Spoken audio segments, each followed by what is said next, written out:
Bismillahirrahmanirrahim. Assalamualaikum warahmatullahi wabarakatuh. Perkenalkan, nama saya Hilda Nurfaida dengan NIM 60600-1231 dari kelas C jurusan Matematika Fakultas Sains dan Teknologi UIN Alauddin Makassar. Pendidikan kewarganegaraan merupakan salah satu mata pelajaran yang telah diajarkan sejak kita SD sampai SMA. Bahkan ada yang berlanjut sampai ke perguruan tinggi. Pendidikan kewarganegaraan atau yang biasa disingkat dengan PKN merupakan salah satu mata pelajaran yang penting. Mengapa demikian? Karena dengan mempelajari PKN, kita bisa mengetahui bagaimana cara menjadi warga negara yang baik. Selain itu, kita juga mengetahui bagaimana cara menerapkan nilai-nilai Pancasila dalam kehidupan sehari-hari, dan kita bisa mengetahui dan mengenal negara kita sendiri, mulai dari bentuk negara, bentuk pemerintahan, dan lain sebagainya. Di sini kita tidak hanya dituntun untuk mengetahui materi, namun yang terpenting adalah bagaimana cara kita menerapkan nilai-nilai dan menginternalisasikan dalam diri sehingga menjadi karakter yang baik.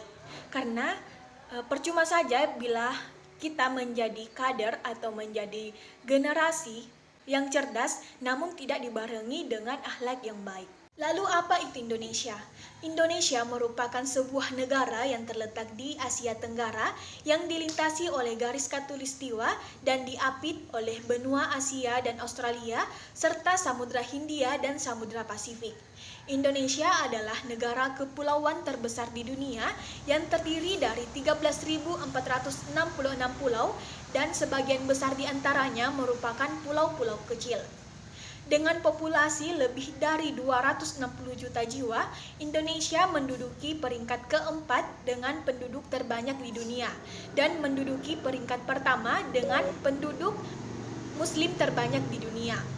Bentuk pemerintahan Indonesia adalah republik yang dipimpin oleh seorang presiden dan dibantu oleh wakil presiden dan menteri-menterinya. Sebagai bentuk rasa cinta terhadap tanah air, sudah seharusnya kita bisa memahami negara kita sendiri dari berbagai aspek. Untuk bisa memahaminya, kita bisa mempelajari wawasan Nusantara. Wawasan Nusantara adalah cara pandang bangsa Indonesia terhadap rakyat, bangsa, dan wilayah Negara Kesatuan Republik Indonesia yang meliputi darat, laut, dan udara di atasnya sebagai satu kesatuan budaya, sosial, politik, ekonomi, dan pertahanan keamanan. Fungsi wawasan Nusantara yaitu berperan sebagai pedoman, pendorong, motivasi, dan rambu-rambu dalam memastikan kebijaksanaan, ketentuan, tindakan, serta perbuatan. Hal tersebut berguna untuk penyelenggaraan negara, baik di pusat, daerah, maupun bagi seluruh rakyat Indonesia dalam kehidupan berbangsa dan bernegara. Tak hanya itu, wawasan Nusantara juga berfungsi sebagai pembentuk untuk membina persatuan dan kesatuan bangsa dan negara Indonesia.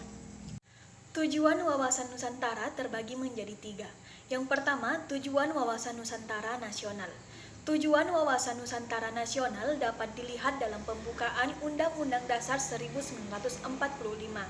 Dalam Undang-Undang Dasar 1945 tersebut dijelaskan bahwa tujuan kemerdekaan negara Indonesia ialah untuk melindungi segenap bangsa Indonesia dan seluruh tumpah darah Indonesia dan untuk memajukan kesejahteraan umum, mencerdaskan kehidupan bangsa dan ikut melaksanakan ketertiban dunia yang berdasarkan kemerdekaan, perdamaian abadi, dan keadilan sosial. Yang kedua, tujuan wawasan Nusantara keluar. Tujuan wawasan Nusantara Indonesia keluar yaitu menjamin kepentingan nasional dalam era globalisasi yang makin mendunia maupun kehidupan dalam negeri. Kemudian ikut serta dalam melaksanakan ketertiban dunia yang berdasarkan kemerdekaan, perdamaian abadi, keadilan sosial, kerjasama, dan saling menghormati.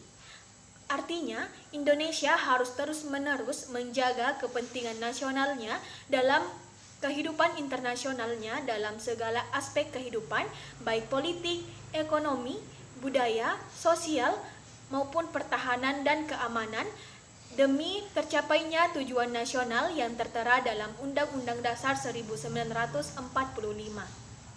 Yang terakhir, tujuan wawasan Nusantara ke dalam. Tujuan wawasan Nusantara ke dalam yaitu menjamin persatuan dan kesatuan dalam segala aspek kehidupan nasional, baik aspek alamiah maupun aspek sosial. Bangsa Indonesia harus meningkatkan kepekaannya dan berusaha mencegah dan membatasi sedini mungkin faktor-faktor penyebab disintegrasi dan berusaha meningkatkan atau mengupayakan terjaganya kesatuan dan persatuan dalam kebinekaan. Demikian dari saya, kurang dan lebihnya mohon dimaafkan. Wassalamualaikum warahmatullahi wabarakatuh.